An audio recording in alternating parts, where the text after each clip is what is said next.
Well, it's time for chapter 11. Then 13, then 14, then 15. Right? No. 12. I can't count, my goodness. Or did I count right? I can't even remember. That's how tired I am.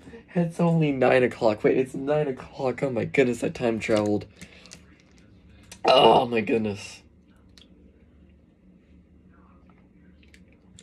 Alright. I'm gonna read the chapter, tell one or two stories. Then I'll move on to the next video. If you didn't, go back and watch 10. Great story about myself learning a lesson in humility. Great story there. Quite embarrassing, but that's the point. Otherwise, it wouldn't be humiliating and humbling. Alright, let's jump into it. A false balance is an abomination to the Lord. Just a weight, but a just weight is his delight. I also can't speak. It's just going to be me every day. I might say every day, because it's true every day. When pride comes, then comes disgrace. But with the humble is wisdom. Oh boy. There's going to be a lot to talk about. The integrity of the upright guides them, but the crookedness of the treacherous destroys them. Riches do not profit in the day of wrath, but righteousness delivers from death. The righteousness of the blameless keeps his way straight, but the wicked falls by his own wickedness. The righteousness of the upright delivers them, but the treacherous are taken captive by their lust. When the wicked dies, his hope will perish, and the expectation of wealth perishes too. The righteous is delivered from trouble, and the wicked walks into it instead. With his mouth, the godless man would destroy his neighbor, but by knowledge the righteous are delivered. When it goes well with the righteous, the city rejoices, and when the wicked perish, there are shouts of gladness. By the blessing of the upright, a city is exalted, but by the mouth of the wicked it is overthrown.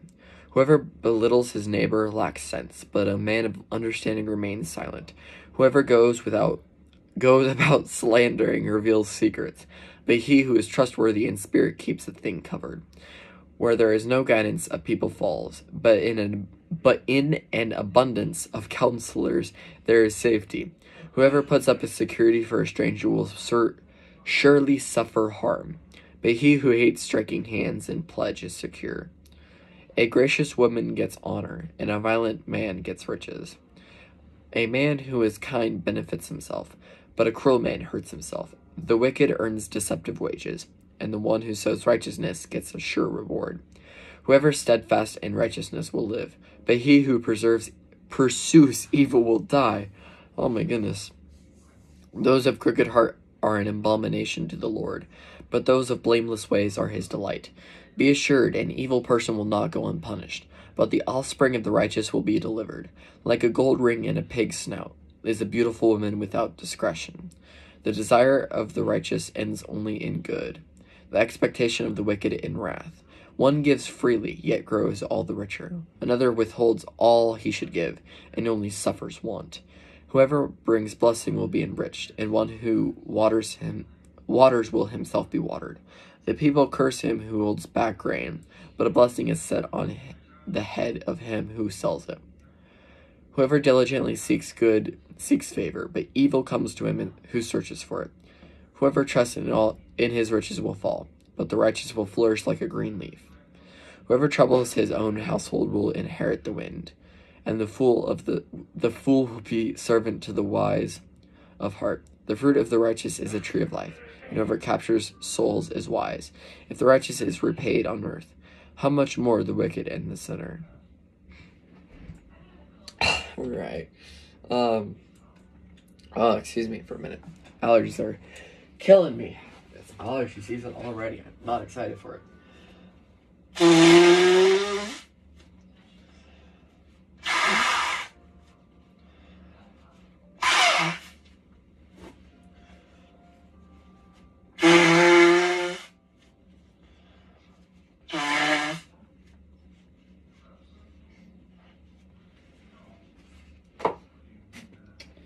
Well, I made one of those and I missed the other one. Alright. Anyways, before my allergies rudely interrupted me. The first 2 verses go exactly with the last story I told in the chapter 10 video. Oh my goodness, it's all about humility. So I'm not really going to go over that too much, but again, humility is big, it's very important. Go and watch chapter 10's video and you'll hear that story on humility. I'm not going to tell it again because we need new content. But I'm just going to kind of pick out things that stick out to me. Anything that's an abomination always sticks out. Just that word, abomination. That word is like very big. Let's dig a little bit deeper into that word. I have a little pocket dictionary here. I don't know if I'm gonna be able to find it. We're gonna find out. Androgynous. Yes. Core person. Abomination. Oh, if I can find it. It might not be in here. Abomination. Oh, I'm dumb. I'm looking in the wrong section. Oh, it is a Monday. Is it Monday? It's Monday. Abominable, abominate, aboriginal. Wow. I am smart. Well, there's no there it is, abomination. Basically means hate. It's hated. The worst thing. It's vile, disgusting, hated, terrible, horrible thing that you despise with everything that you've got. So, the fact that the Lord loves all people, loves everything, no matter how evil you are. Those of crooked heart are an abomination to the Lord. Verse 20. Think about this for a moment. The God who literally is love. Those of crooked heart are an abomination to the Lord. Hated so much, so passionately. That's insane to think about. And that's not the first abomination in there. There's like several abominations throughout the entire book of Proverbs. That's the first one that I saw here, though. I know there's at least one more in this chapter. Am I going to find it? Probably not. But let's think about that for a moment. Just like digging deeper into verses, like looking at definitions of words, can really put into perspective, like, I don't know, it's just abomination, just passionate hate towards those of crooked heart. That's like big. And like, I don't want that against me, and I hope that you wouldn't want that against you. But just, I don't know, it's just something to think about. I don't know, that has always stuck out. Abomination, the word abomination to me. So, I don't know. Every time you see abomination, just think passionate hate. And then look at what the verse is really looking at. What is being passionately hated? And whom is passionately hating said thing or things? Just a little thing to think about.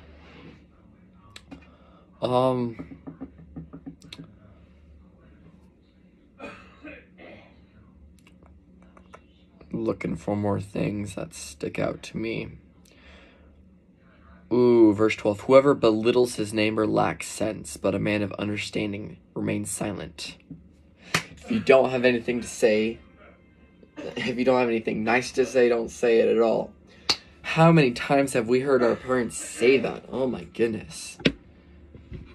And we still fail at it. I failed at it tonight. Oh my goodness. My poor brother. I love him to death, but sometimes I can just be a rotten jerk to him. I don't want to be. I don't know. There's no excuse for it. I just need to discipline myself. But whoever belittles his neighbor lacks sense, but a man of understanding remains silent. Let's dig deeper into this word neighbor. Neighbor in the Bible. Neighbor in the Bible. Now, in Bible times, neighbor meant more than just the person who lived next to you or the people on your block. Neighbor is everyone around you, everybody around you, not just the few people in your community. People around the world are all your neighbors. Your brother, your siblings are your neighbor. Even if you live in the same house, anyone who's around you, they're your neighbor. So this isn't just belittling like a few people who live next to you. This is belittling anyone.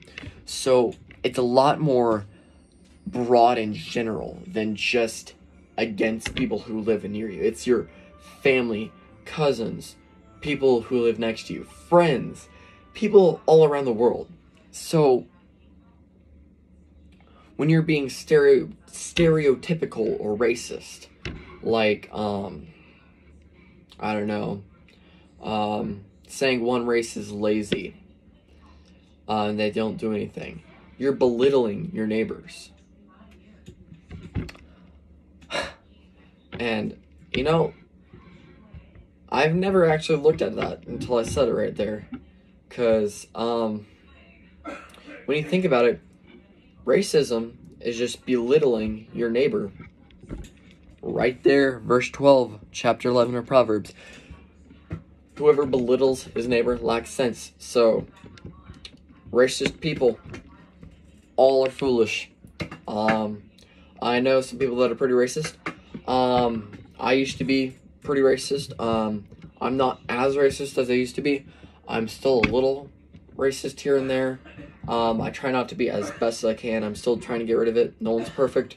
It's just disciplining and learning from your mistakes. But that brings a whole another perspective to just being a rude jerk and just bullying an entire race. You're calling yourself a fool. And it says in Proverbs, I'm not going to quote the chapter or the verse, and I'm not going to look for it, but there is a chapter and a verse in the chapter where it literally says, a foolish man is worthless. Now, you can look through my previous videos and you can probably find it and point it out to me. In fact, that's my challenge for you. Find in Proverbs the chapter and the verse where it says, a foolish man is worthless. That's my challenge. Find that chapter and verse and comment it in the comment section below. I know it's in there. I know I've read it previously, but that brings a whole new perspective. So that means a racist person is worthless. A derogatory person is racist. Anyone who just belittles, makes fun, puts people down, tells them that they're not good enough, worthless. They're all foolish. They're all worthless. And guys, that really puts it into perspective in a whole new way. Just that one verse, and you already find out so much about the nature of God and the nature of his kingdom. I belittled my brother tonight because I'm an arrogant jerk. I'll say it. I am. I can be an arrogant jerk. I don't want to be, and I try not to be as best I can, but everyone slips up. That's not an excuse. It's just me needing to be better. I was being a jerk because, well, one, I won a card game and I was rubbing it in his face, which I don't know why I did that. That was stupid. Literally just did a whole lesson over humility. You can already see that I'm failing in that. But maybe I'll learn from it. No, I will learn from it. And if I don't, well, I'll have to answer to God for that. And then my brother took a break from piano. And I told him, well, at least I didn't quit piano as a snappy comeback when we were talking before we went to bed. he was really upset by that. Because I started piano when I was like 5 years older than him. Not 5 years. 3 or 4 years older than him. And so I was doing really well, but I was also 3 or 4 years older than him. And so he was just taking a break because, you know, fingers grow a little bit more. You get a little more coordination, a little bit more understanding.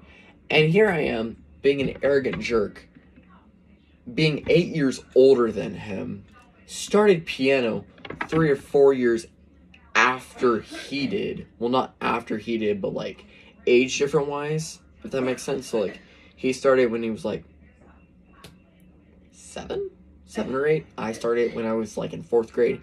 He started like 1st or 2nd grade. I started 4th grade. So I belittled him. I was foolish and I was worthless. The worst part is I didn't even apologize. So guess what I'm doing tomorrow morning? Learning from this and apologizing as soon as he gets up, and he will get up. That little early bird, he always gets the worm. He is up at 5 in the morning, just waiting. The rule in our house is you have to wait until 7 o'clock to watch TV in our mom's bedroom in the morning when you're little. And so he just takes care of the dog at like 6 o'clock. Just hangs out, reads in his room. I saw him this morning, actually, sitting by the back door at the top of the stairs. I'll definitely see him there again. And this time I'll have something to say to him. Guys, it just really puts perspective into our life, guys. And it's not just you, it's me too. I can tell you stories for years of how I screwed up and how I'm still trying to learn from it. That's the whole purpose of these stories. It's not just me just like trying to make good content. No, this is me admitting, confessing what I've done wrong. Not only so you learn from it, but so I hear myself say it. And so not just me or God hear me saying it, so millions of people around the world will hear it. And then the amount of accountability in that is just incredible. I don't know, it still brings perspective into life. My cabin leader for this last year of camp, amazing guy, love him to death. He put some good perspective into my life. He said, imagine all the things you've done in this life that's bad. Now, take a journal, and every day you have to write down what you did, every bad thing that you've ever done. And you have to give it to your future wife for her to read through it. Now, I don't know about you, but I have done some terrible things that I regret. And you know what? Regret isn't the right word. I'm ashamed that I did it. I don't regret anything that I do.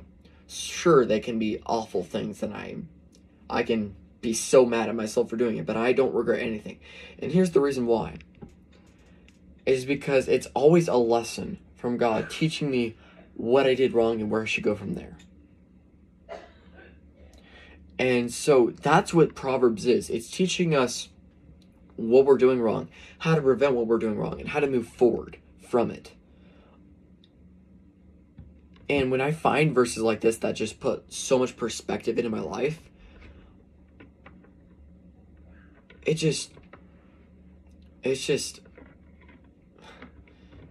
makes me speechless. Just thinking of what I've done. I've made myself worthless by belittling my neighbor.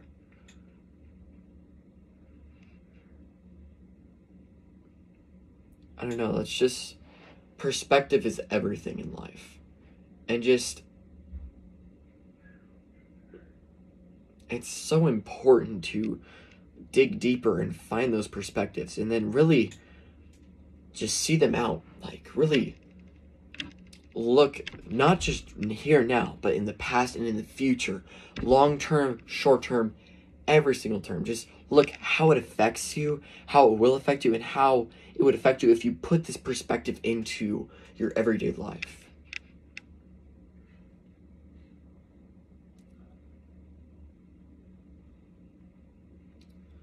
You know, brings me to another point.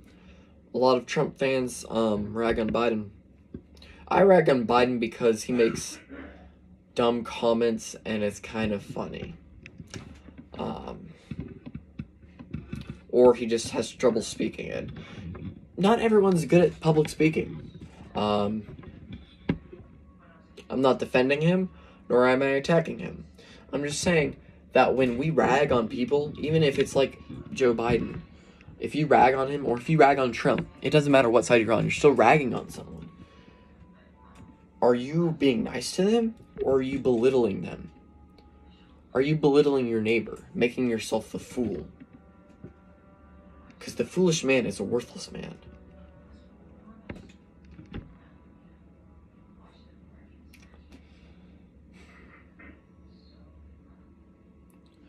My challenge tonight, I have 2 challenges. I'm going to say the long one and then the short one. Long one is go through Proverbs and find these little perspectives. And then don't just like say, alright, cool, and leave it. Actually take a look into it. Look deeper and then just kind of explore it for a little bit. You don't have to do it now. You don't have to do it later. Or I'd prefer you do it later. Sometime. Even just in your sleep, just like think about it as you're going to bed or think about it when you're in the shower, shower thoughts. But think about these perspectives. It just makes you think. Then the other challenge, the last one that I have before I end the video, is find the chapter and the verse in Proverbs that says a foolish man the foolish man is worthless, or a foolish man is worthless. I'm paraphrasing. Just find that chapter and that verse, comment into the comment section below. We'll see how many people can catch that.